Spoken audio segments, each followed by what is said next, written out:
Viewers, ಇವತ್ತು ನಾನು ನಿಮಗೆ 4th standard chapter number 5 the old stack lesson ಬಗ್ಗೆ ಎಕ್ಸ್ಪ್ಲೈನ್ ಮಾಡ್ತಾ ಇದ್ದೀನಿ. So the old stack meaning ವಯಸ್ಸಾದ ಗಂಡು ಜಿಂಕೆ ಅಂತ. ಸ್ಟ್ಯಾಗ್ ಅಂದರೆ ಗಂಡು ಜಿಂಕೆ, ಓಲ್ಡ್ ಅಂದರೆ ವಯಸ್ಸಾದ ಅಂತ. ಸೊ ಈ ಕಥೆನ ನೋಡೋಣ. ಅದಕ್ಕಿಂತ ಮುಂಚೆ ನನ್ನ ಚಾನಲ್ನ ಫಸ್ಟ್ ಟೈಮ್ ವಿಸಿಟ್ ಮಾಡಿದ್ದೀರಾ ಅಂದರೆ please subscribe my channel. In a lush forest lived an old stag who was known for his kindness. ಒಂದು ಸಮೃದ್ಧವಾದ ಕಾಡಿನಲ್ಲಿ ಒಂದು ವಯಸ್ಸಾದ ಗಂಡು ಜಿಂಕೆ ವಾಸುತ್ತಿತ್ತು. ಅದು ಯಾವುದರಿಂದ ಫೇಮಸ್ ಇತ್ತು ಅಂದರೆ ತನ್ನ ಕೈಂಡ್ನೆಸ್, ಬೇರೆಯವರನ್ನ ಹೆಲ್ಪ್ ಮಾಡೋದು ಯಾವಾಗ್ಲೂ, ಮತ್ತು ತುಂಬ ಒಳ್ಳೆಯ ಮಾತನ್ನು ಆಡುವುದು. ಲಶ್ ಅಂತ ಹೇಳಿದರೆ ಸಮೃದ್ಧವಾದ ಕಾಡು, ಪ್ರಕೃತಿಯಿಂದ ತುಂಬಿರುವಂತಹ ಕಾಡು. Each day he warmly greeted his fellow animals and birds. Daily ಅವರು ಏನು ಮಾಡ್ತಾ ಇದ್ದ ಅಂದರೆ ಓಲ್ಡ್ ಸ್ಟ್ಯಾಗ್ ತನ್ನ ಸ್ನೇಹಿತರನ್ನು, ಪ್ರಾಣಿ ಮತ್ತು ಪಕ್ಷಿಗಳನ್ನು ಭೇಟಿಯಾಗ್ತಾ ಇದ್ರು. ವಾರ್ಮ್ಲಿ ಅಂದರೆ ಖುಷಿಯಾಗಿ ಅವರನ್ನು ಭೇಟಿಯಾಗ್ತಾ ಇದ್ರು.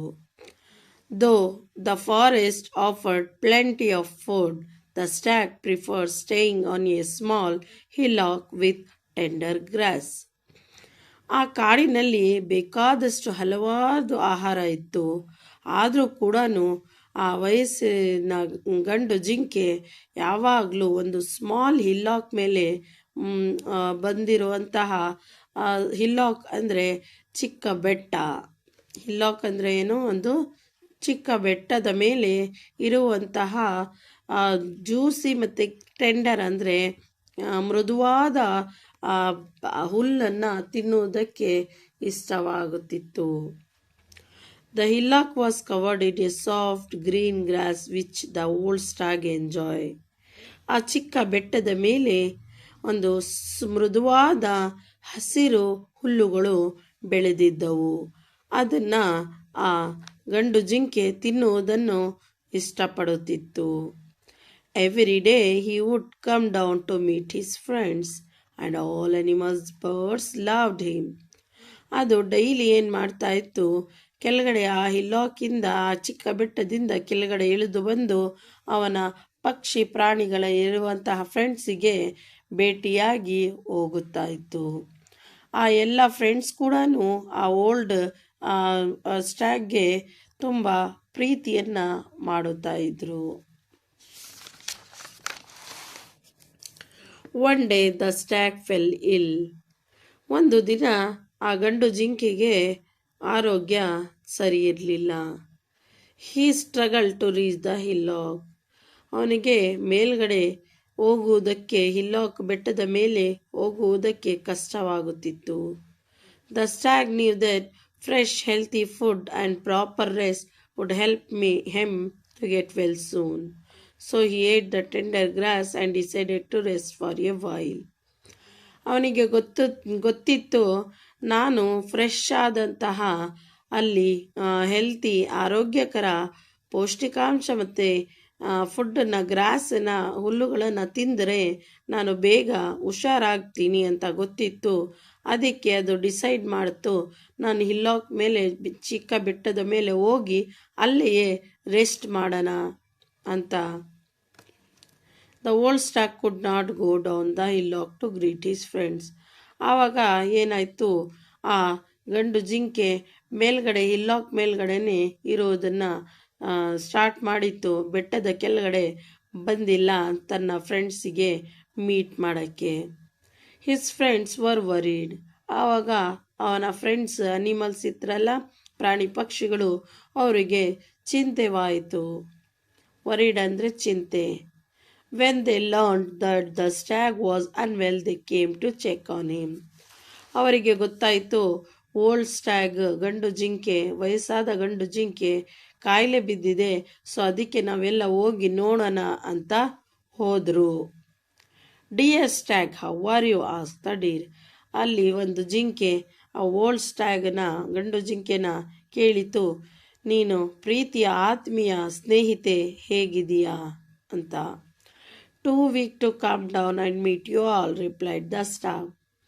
ನನಗೆ ತುಂಬ ದುರ್ಬಲ ಆಕರ ಕೆಲಸವಾಗುತ್ತಾ ಇದೆ, ಕೆಳಗಡೆ ಬರುವುದಕ್ಕೆ ಆಗ್ತಾ ಇಲ್ಲ, ನಾನು ತುಂಬ ವೀಕ್ ಆಗಿಬಿಟ್ಟಿದ್ದೀನಿ, ಸೊ ಅದಕ್ಕೆ ನಿಮಗೆ ಕೆಳಗಡೆ ಇದ್ದುಕೊಂಡು ಬಂದು ಭೇಟಿಯಾಗಕ್ಕೆ ಆಗುತ್ತಾ ಇಲ್ಲ ಅಂತ ಹೇಳ್ತು old stag. Get well soon dear stag said the deer. ಆವಾಗ ಡೀರ್ ಹೇಳ್ತು, ಬೇಗ ಹುಷಾರಾಗು ಅಂತ ಹೇಳಿಬಿಟ್ಟು ಹೋಗುತ್ತಾ ಇದ್ರು. The animals wish him a speedy recovery and left. ಆವಾಗ ಎಲ್ಲ ಪ್ರಾಣಿ ಪಕ್ಷಿಗಳು ಬೇಗ ಹುಷಾರಾಗಲಿ ಅಂತ ಭಾವಿಸುತ್ತಾ ಅಲ್ಲಿಂದ ಹೊರಟರು. However, before they went back into forest, the animals ate the fresh green grass growing on the hillock. ಹೊರಟವಾಗ ಏನು ಮಾಡಿದ್ರು, ಹೋಗ್ತಾ ಹೋಗ್ತಾ ಅಲ್ಲಿ ಬೆಳೆದಿರುವಂತಹ ಮೃದುವಾದ ಹುಲ್ಲುಗಳನ್ನು ನೋಡಿ ತಿನ್ನೋದನ್ನ ಸ್ಟಾರ್ಟ್ ಮಾಡಿದ್ರು. The grass is so tender and nice said the elephant. ಆವಾಗ ಅಲ್ಲಿರುವಂತಹ ಒಂದು ಆನೆ ಹೇಳ್ತು, ಈ ಹುಲ್ಲು ಎಷ್ಟು ಮೃದುವಾಗಿದೆ, ಎಷ್ಟು ಟೇಸ್ಟಿಯಾಗಿದೆ ಅಂತ ಹೇಳ್ತು ಆನೆ. I have never eaten such juicy green leaves said the giraffe. Giraffe ಹೇಳ್ತು, ಇದು ರಸಭರಿತ ಎಲೆಗಳನ್ನು ನಾನು ಯಾವತ್ತೂ ತಿಂದಿಲ್ಲ ಅಂತ ಹೇಳ್ತು. The word soon spread about the tender green grass. Soon all animals who come to visit the stag feasted on the tender grass. So ಈ ಎಲ್ಲ ಮಾತು ಎಲ್ಲ ಕಾಡಿಗೆ ಹರಡಿತು. ಸೊ ಎಲ್ಲ ಅನಿಮಲ್ಸ್ ಕೂಡ ಆ ಬೆಟ್ಟದ ಮೇಲೆ ಬರುವುದನ್ನು ಸ್ಟಾರ್ಟ್ ಮಾಡಿದ್ರು. ಅದು ಎಷ್ಟು ಯಾರ್ಯಾರು ಆ ಓಲ್ಡ್ ಸ್ಟಾಗ್ನ ನೋಡೋಕೆ ಬರ್ತಿದ್ರು ಅವರೆಲ್ಲ ಆ ಹುಲ್ಲುಗಳನ್ನು ತಿನ್ನೋದನ್ನು ಸ್ಟಾರ್ಟ್ ಮಾಡಿದ್ರು. Anyone who came to visit the stag would also eat the grass. ಅಲ್ಲಿ ಹುಲ್ಲು ಎಷ್ಟಿತ್ತು ಅದೆಲ್ಲ ತಿನ್ನೋದನ್ನ ತೊಡಗಿದ್ರು. Soon there was not much grass left for the old stag to eat. He started becoming weaker as the day passed. So ಇವಾಗ ಆ ವಯಸ್ಸಿದಾದಂತಹ ಗಂಡು ಜಿಂಕೆಗೆ ಏನು ಹುಲ್ಲು ಉಳಿದಿರಲಿಲ್ಲ ತಿನ್ನುವುದಕ್ಕೆ. ಸೊ ಮತ್ತೆ ಅದು ಇನ್ನೊಂದು ಸ್ವಲ್ಪ ಕಾಯಿಲೆ ಬೀಳೋದನ್ನು ವೀಕ್ ಆಗೋದನ್ನ ಸ್ಟಾರ್ಟ್ ಆಗೋಯ್ತು. They realise how their greedy had made them forget about their friend the old stag. ಅವರ ಸ್ವಾರ್ಥ, ಗ್ರೀಡಿ ಅಂದರೆ ಸ್ವಾರ್ಥ, ದೇ ಫೆಲ್ಟ್ ಅಶೇಮ್ಡ್ ಅಂದರೆ ಅವರಿಗೆ ಶೇಮ್ ಆಯಿತು.